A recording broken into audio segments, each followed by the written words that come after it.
Hello there. So you want to know how you can simply go ahead and send Reddit messages. This is going to be the only video you'll ever need to watch. So with that being said, let's just get straight into the video.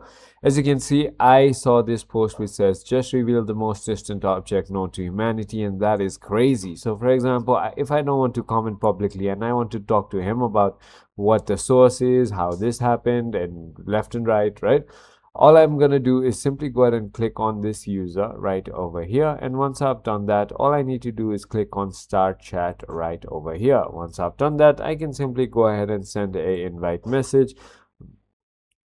Brother, I saw the most distant object post. That's crazy. Could I get the source? And simply go ahead and send message. For example, there are some people who you can't send invites to, but normally this is how you go ahead and send messages. So I hope this video was helpful to you. If it was, hit that like button and I'll see you on the next one.